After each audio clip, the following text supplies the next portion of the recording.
उपज व्यापार और वाणिज्य अधिनियम, और दूसरा कृषक सशक्तिकरण और संरक्षण, कीमत आश्वासन और कृषि सेवा पर करार अधिनियम 2020 और आवश्यक वस्तु अधिनियम में कुछ संशोधन। ऐसे लगभग 3 कानून भारतीय संसद ने पारित किए। कृषि के क्षेत्र में ये 2 कानून हैं जिसमें कृषि उपज का व्यापार और वाणिज्य से संबंधित है और उनके मूल्य आश्वासन से संबंधित है। इन दोनों कानूनों पर लोकसभा और राज्यसभा में 4-4 घंटे सभी दलों के जो सांसदगण हैं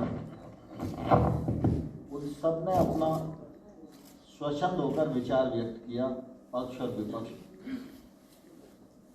लोकसभा में पारित हुआ, राज्यसभा में 4 घंटे की चर्चा पूरी हुई और उस समय जब मेरे जवाब देने की स्थिति खड़ी हुई तो प्रतिपक्ष के कुछ लोगों ने उस दिन बहुत ही एक अभद्र घटना को अंजाम दिया जो देश के लोकतांत्रिक इतिहास में हमेशा काले धब्बे के रूप में अंकित रहेगी। लेकिन दोनों कानून पारित हुए, महामहिम राष्ट्रपति जी के पास भेजे गए और उनके हस्ताक्षर के बाद आज ये देश भर में लागू हैं। हम सब इस बात को भलीभांति जानते हैं कि कृषि के क्षेत्र में योजनाओं के माध्यम से और अनुदान के माध्यम से काफ़ी कुछ करने का प्रयत्न किया जाता रहा है, लेकिन कृषि के क्षेत्र में निजी निवेश गांव तक और खेत तक पहुँचे, इसकी संभावनाएं ना के बराबर थी और कानून के माध्यम से भी जो बंदिशें थी वो खुले, इसका देश भर को इंतजार था। भारत सरकार ने प्रधानमंत्री नरेंद्र मोदी जी के नेतृत्व में लगातार खेती किसानी आगे बढ़े, किसान की आमदनी 2022 तक दोगुनी हो, कृषि के क्षेत्र में निवेश हो, कृषक को आय सहायता के रूप में और अनुदान दिया जाए, योजनाओं को परिष्कृत किया जाए। इसके लिए मोदी जी के नेतृत्व में काम हुआ। आप सबको मालूम है कि 2014 से पहले सभी पत्रकारगण यहाँ मौजूद हैं, यूरिया की सीजन पर भयानक किल्लत होती थी और जब यूरिया की ज़रूरत राज्य को होती थी उस समय मुख्यमंत्री डेरा डालकर दिल्ली में बैठते थे कि हमको पर्याप्त मात्रा में यूरिया मिल जाए। यूरिया की कालाबाजारी होती थी और देश के अनेक स्थानों पर पुलिस लगाकर यूरिया बांटने का काम किया जाता था। कई बार ऐसी घटनाएं भी आती थी कि रेलवे स्टेशन से यूरिया लूट लिया गया, बीच में कोई यूरिया का ट्रक जा रहा था उसको रोक लिया, क्योंकि लोगों को ये रहता था कि अगर ये सामने से निकल गया तो यूरिया नहीं मिलेगा। मोदी जी ने यूरिया को नीम कोटिंग किया और गत 6 वर्षों में कोई भी यूरिया की किल्लत देश को नहीं हुई, किसान को नहीं हुई। सुचारू रूप से यूरिया की पर्याप्त मात्रा में आपूर्ति होती रही और इसलिए ऐसे तमाम सारे विषय हैं जिनको 6 साल में किया गया, मैं उनको आपके सामने रख सकता हूँ। लेकिन सारे विषयों को करते करते इस बात की देश को अपेक्षा थी कि कानूनों के माध्यम से भी हमको कृषि के क्षेत्र को आगे बढ़ाने की आवश्यकता है। और इस मामले में पहले अनेक बार सरकारों के माध्यम से, कमीशन के माध्यम से, स्वामीनाथन साहब जैसे विद्वानों के माध्यम से ये रिकमेंडेशन की जाती है। ये कानून आए तो इन कानूनों के माध्यम से सरकार की एक कोशिश थी कि किसान मंडी की जंजीरों से मुक्त हो और मंडी की परिधि के बाहर वह अपना माल किसी को भी कहीं भी और अपनी मनचाही कीमत पर बेचने के लिए स्वतंत्र हो। ये कानून में प्रावधान किया गया। मंडी परिधि के बाहर जो ट्रेड होगा उस पर कोई टैक्स नहीं लगेगा। अब स्वाभाविक रूप से किसान को बेचने की स्वतंत्रता मिल जाए, बिना टैक्स के खरीद फरोख्त हो, इस पर किसी को क्या आपत्ति हो सकती है। अभी कोई भी कानून इस बात को प्रावधान नहीं करता कि 3 दिन के भीतर उसके उपज का कीमत बेचने के बाद उसको भुगतान हो जाएगा, लेकिन इस कानून में इस प्रकार का प्रावधान किया गया। मूल्य आश्वासन की दृष्टि से कॉन्ट्रैक्ट फार्मिंग नया विषय नहीं है, अभी तक कानून नहीं था, लेकिन फार्मिंग हो रही थी, उसके अनुभव भी अच्छे हैं। हम लोगों को लगता था कानूनी प्लेटफॉर्म देंगे, इसका फ़ायदा लोग अच्छे से उठाएंगे, किसान महंगी फसलों की ओर आकर्षित होगा, नई टेक्नोलॉजी से जुड़ेगा, अपनी जोखिम को प्रोसेस पर ट्रांसफ़र करने में सफल होगा, बुआई के समय उसको मूल्य की गारंटी मिल जाएगी और किसान को और किसान की भूमि को कानून में पूरी तरह से सुरक्षा देने का प्रबंध किया गया। यदि विवाद भी हो प्रोसेसर और किसान के बीच में तो एसडीएम 30 दिन के भीतर उसका निराकरण करेगा, उसे कानून में बांधा गया।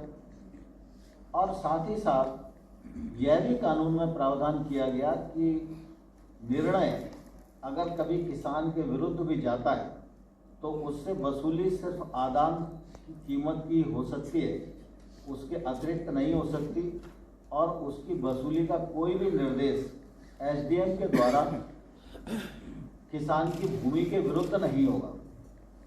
किसान की भूमि सुरक्षित रहे, इस दिशा में सरकार ने पर्याप्त विचार विमर्श किया और किसान को पूरी तरह सुरक्षित करने में प्रावधान किए। लेकिन आप सबको ध्यान है कि ये कानून का देश भर में स्वागत हुआ और देश भर में एक नई उत्साह और उमंग के साथ लोग काम करने के लिए आए, और बीच में कई ऐसे भी उदाहरण हम सब लोगों के सामने आए हैं कि अगर भुगतान का विषय आया तो इस नए कानून के अंतर्गत महाराष्ट्र के किसान का, बड़वानी मध्य प्रदेश का जिला है, वहाँ एसडीएम ने इस कानून के अंतर्गत तत्काल भुगतान कराया। ओपन ट्रेड में जो किसान गए उसका फ़ायदा भी, व्यापारी गए और किसान दोनों ने जब ट्रेड की तो निश्चित रूप से किसान को बढ़ी हुई कीमत मिली, और ये सिलसिला चल ही रहा था। लेकिन बीच में इन विषयों को लेकर कुछ किसान और कुछ यूनियंस आंदोलन की राह पर आ गई। पंजाब के किसान यूनियन के जो लोग थे उनके साथ 14 अक्टूबर को सचिव के स्तर पर बातचीत हुई। 13 नवंबर को मैं स्वयं उपस्थित रहा और साथ ही हम लोग लगातार चर्चा के लिए तैयार थे।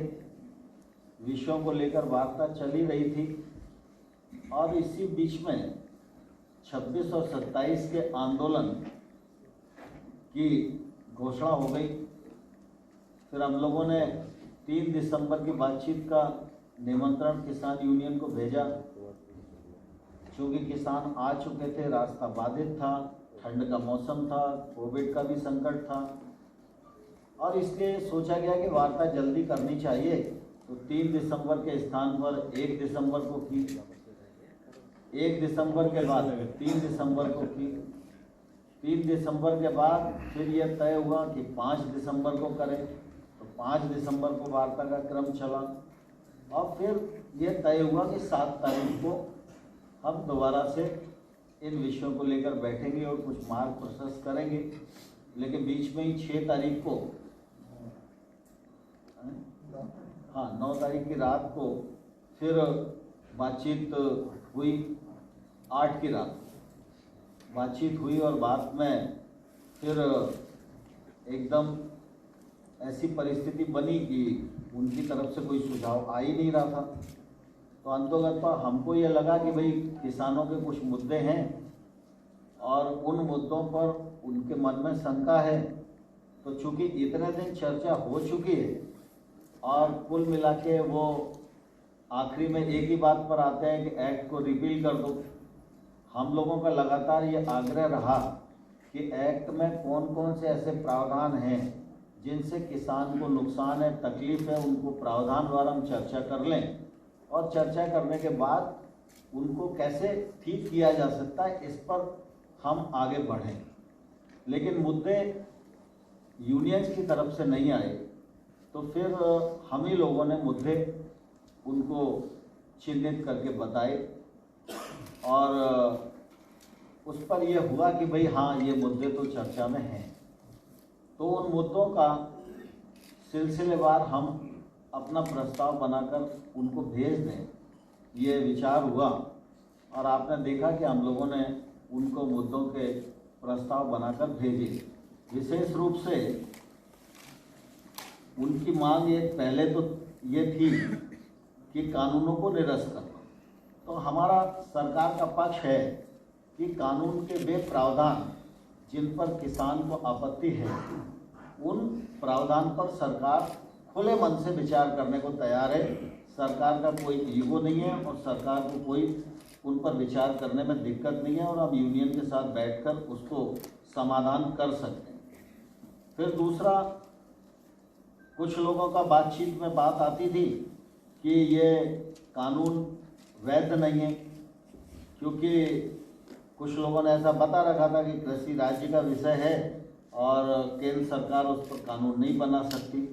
तो हम लोगों ने उनको बैठक में भी संतुष्ट करने की कोशिश की और हमने कहा कि केंद्र सरकार को ट्रेड के लिए कानून बनाने का अधिकार है और हमने ट्रेड से संबंधित ही अपने कानून को सीमित रखा है और एपीएमसी इस कानून से कहीं भी प्रभावित नहीं होती, एमएसपी भी कहीं भी प्रभावित नहीं होती।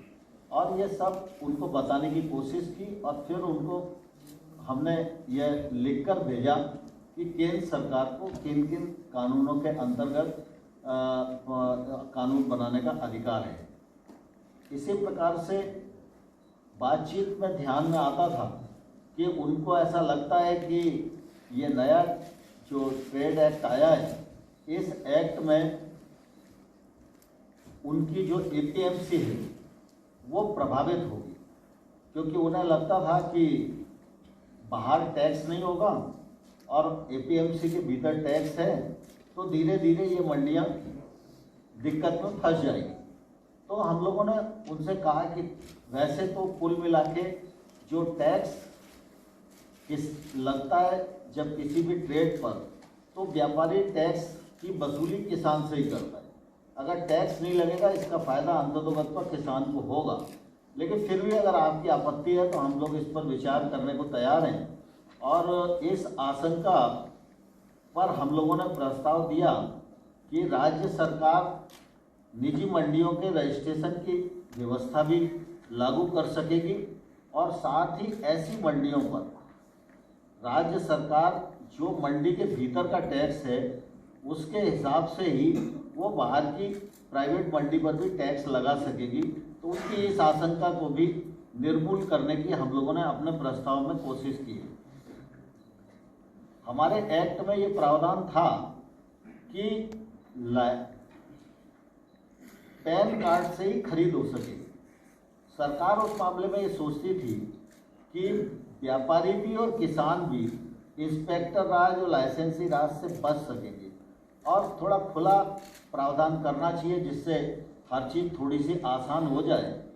लेकिन उन्हें ऐसा लगता था कि पैन कार्ड तो किसी पर भी होगा और कोई भी खरीद के भाग जाएगा, तो फिर ऐसी स्थिति में हम क्या कर पाएंगे। तो हमने कहा ठीक है, अगर आपको ये आशंका है तो इसको भी हम विचार करने के लिए तैयार हैं। तो इस आशंका को दूर करने के लिए हम लोगों ने प्रस्ताव ने दिया कि इस शंका के समाधान हेतु राज्य सरकारें इस प्रकार के पंजीयन के लिए नियम बनाने की शक्ति उनको प्रदान की जाएगी, और जिससे कि स्थानीय परिस्थितियों के अनुसार राज्य सरकार नियम बना सके। यद्यपि इस प्रकार का नियम बने और इस प्रकार की व्यवस्था हो, ये प्रावधान हमारे एक्ट में था,